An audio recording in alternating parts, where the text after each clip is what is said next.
Happy birthday to you. Happy birthday to you. मेरो कान्छो छोलोको birthday हो नि त आज. Yay! Happy birthday to you. ऊ आउँदैन रे के? ऊ आउँदैन भन्छ. यहाँ बस न बहिनी. यहाँ बस. ऊ यहाँ हेर त. ल हेर ल. ऊ यता. तिमी यता आऊ. कान्छो अलिकति यता. Happy birthday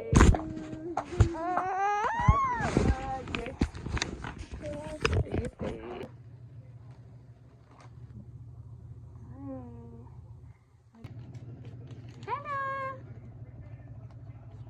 ए खानेकुरा होइन नि त त्यो त हुन्न मुखमा हाल्नलाई. बर्थडे गर्ल त यस्तो गरेर बसिरहेको छ. बर्थडे गर्लको काम. ए बर्थडे गर्ल आज 2 चोटि रोइसक्यो लडेर. बर्थडेको दिन ब्याग बोक्नुपर्छ होला है.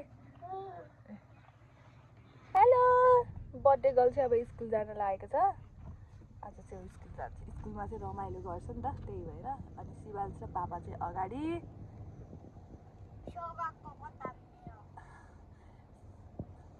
आज चाहिँ ढिलो भइसक्यो. 9:04 भइसक्यो. बर्थडे गर्ल चाहिँ यता. हामी दुईजना सेम डे.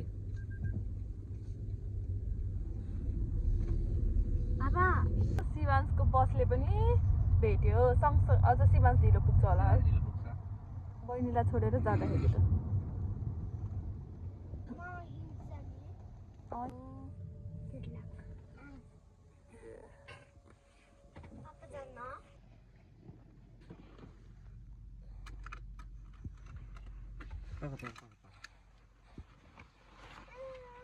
ब्याग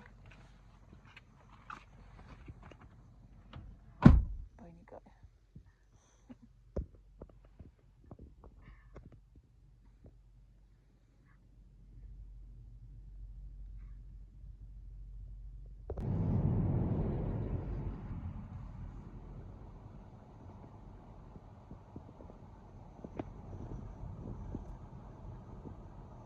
बर्थडेमा लोट्री किन्यो. पछि पर्दैन थाहा छैन.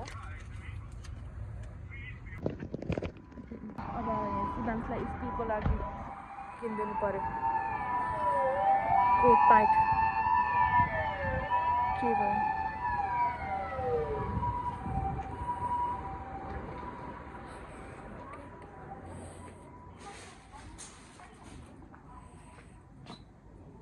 यस्तो त चाहिँदैन. यहाँ बल्ल केक पसलमा आइपुग्यौँ. फाइनली केक पसल आयो. अब केक कस्तो छ. सधैँ एउटै हुन्छ यहाँको केक डिजाइन. भ्यालेन्टाइन डे पनि आइसकेको छ. भ्यालेन्टाइन डेमा के दिन्छु तिमीले मलाई? भ्यालेन्टाइन डेको वाउ कुकिजहरू कस्तो मिठो बास्ना आएको. ल केकहरू चाहिँ जम्मा यति मात्र रहेछ. त्यो सादा त्यो जस्तो.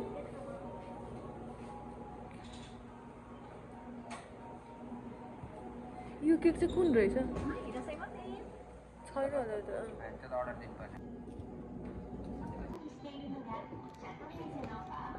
मैले चाहिँ एउटा ब्राउनी लिएँ. अनि यहाँ त्यसपछि चाहिँ हामी यता अपिता आयौँ. सपिङ गर्नुपर्ने थियो. बर्थडे पनि परेको. अनि त्यही भएर बर्थडेमा चौका हान्ने. अनि खास गरी चाहिँ बाबुको अब यो चाहिँ सकिन लाग्यो. अब उसको चाहिँ के भन्छ अरे वेलकम प्रोग्राम हुन्छ अनि फेयरवेल पनि हुन्छ. त्यसको लागि चाहिँ जानुपर्ने हुन्छ. त्यसको लागि लुगाहरू चाहिएको थियो. फेयरवेलमा चाहिँ खासै जानु पर्दैन. म पापा मात्र गए हुन्छ. तर उसमा चाहिँ वेलकम प्रोग्राममा चाहिँ स्कुलको वेलकम प्रोग्राममा चाहिँ म पनि जानुपर्ने भएको भएर मसँग ड्रेसहरू थिएन. त्यही भएर मैले चाहिँ त्यसको लागि किनेको सबै सेटहरू किनेँ. अब मलाई सुज मात्र किन्न बाँकी छ. पापाको लागि पनि किनिसक्यौँ हामीले. बाबुको लागि पनि यहाँ रहेछ हेरेर आएको. अनि सुट सिलाउन दिने भनेको त्यो चाहिँ सिलाउन चाहिँ मिल्दैन अरे बच्चाहरूको लागि भन्यो. त्यही हो आजको दिन. अनि घर आएर यतिको डेकोरेसन गरेँ मैले. थके लागेको थियो. हिँडेको गरेको थिएँ. अनि व्रत पनि थियो खास चाहिँ. व्रत भन्नाले अब मैले चाहिँ खाएको थिएँ. पापाको चाहिँ व्रत नै थियो. अनि केक लिएर आइदिनु भयो. अनि केक चाहिँ सिम्पल तर राम्रो थियो. मिठो पनि थियो. हामीले खायौँ है. दुईजनाले बाबु र मैले चाहिँ खाएको. केकमा चाहिँ त्यो विस लेख्नेमा चाहिँ धेरै लामो लेख्न मिल्दैन भनेर हामी चाहिँ त्यति मात्र लेखेको। अब चाहिँ केक कट गर्ने।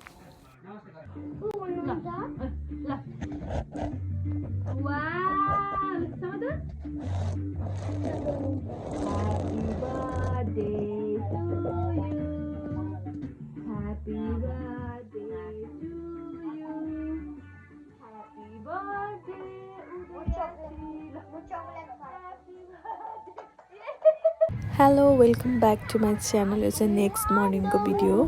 हामी चाहिँ अब शिवांशको स्कुल जाँदैछौँ। आज चाहिँ स्याटरडे परेको थियो नि त, अनि उसको स्कुलमा चाहिँ प्रोग्राम छ। के प्रोग्राम हो मलाई पनि थाहा भएन। म उसको स्कुलमा यसरी प्रोग्राममा चाहिँ गरेको चाहिँ फर्स्ट टाइम हो। धेरै जस्तो पापा आउनुहुन्छ नि त, अब नानी पनि छ, अलिक इच्छा हुन्छ नि। आज चाहिँ पापाको बिदा थिएन, त्यही भएर म आएको साथीसँग। अनि उसको क्लासरुम हो। अनि आज चाहिँ अब उनीहरूले चाहिँ स्कुलमा के गर्छ स्कुल आएपछि भनेर त्यही देखाउने होला। अनि मैले चाहिँ बाबुको ड्रेस चाहिँ होइन प्लास्टिक झोलामा चाहिँ हालेको थिएँ, तर त्यो झोला ल्याउनै बिर्सेछु कि। यस्तो शिवांश मात्र ड्रेस सर्ट भयो नि हाल्नु, यस्तो यादै भएन। त्यस्तै हुन्छ कि बुढाहरू अब हिँड्ने बेला रुनी कराउने के गर्छ नि त, त्यही भएर बिर्सेँ। अब उसको चाहिँ क्लास टिचर हो, त्यहाँ पियानो बजाउनुहुन्छ। अब चाहिँ स्टार्ट भयो है त, हेर्नु है त यो ब्लगमा। その後10時20分ホールの方で集まっていただき、10時半には全大会のほぼ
みんなお友達、お父さん来て。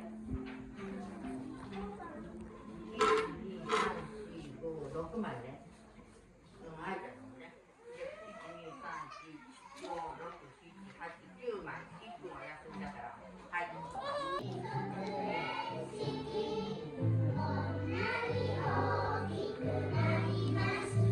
बोला ना खै भन्यो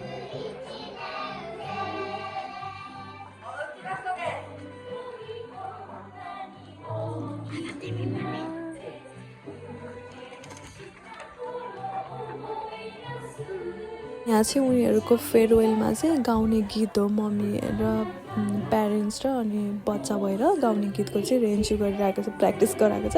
यस्तो गीत गाउनुपर्छ, त्यही भएर चाहिँ मामा पापा जो भए पनि उसले चाहिँ घरमा प्र्याक्टिस गर्नु भनेर चाहिँ सिकाएको कि यो।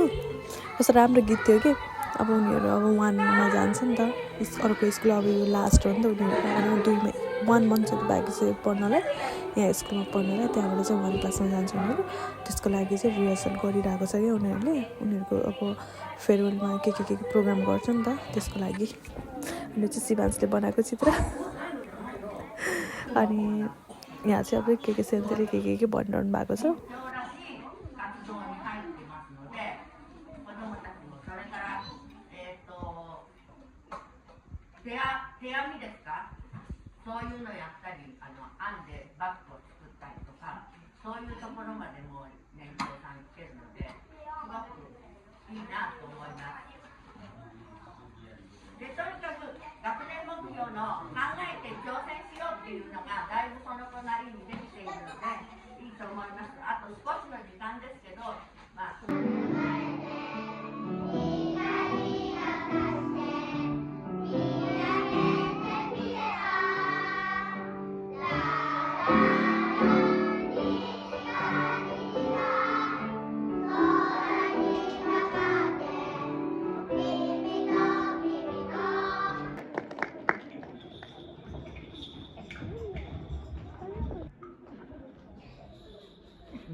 हात बाचेला है।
म चाहिँ शिवांशको यो ओछ्यान देखाउँदैछु है। यो चाहिँ यो ओछ्यानको नक्सा हो। उनीहरूको भित्र चाहिँ यस्तो यो छ।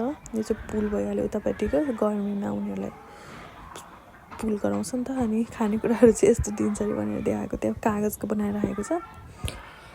अनि उनीहरूको यो अब बुक पढ्ने उयोहरू होला। उता क्लासरुमहरू भइहाल्यो। अनि चाहिँ शिवांशको क्लास हो। उनीहरूले चाहिँ के गरेको भनेर उनीहरूलाई चाहिँ यस्तो खेतहरूमा नि काम गर्न लगाउँछ कि यस्तो प्लान्टहरू रोप्न लगाउँछ। अनि उनीहरूले पानी हाल्नु के गर्नु सबै गर्न लगाउँछ। अनि बल्ल फाइनली सक्यो। यो चाहिँ सायना र गीत हो। मैले चाहिँ थोरै मात्रै क्याप्चर गरेको छु। Thank you for watching. By.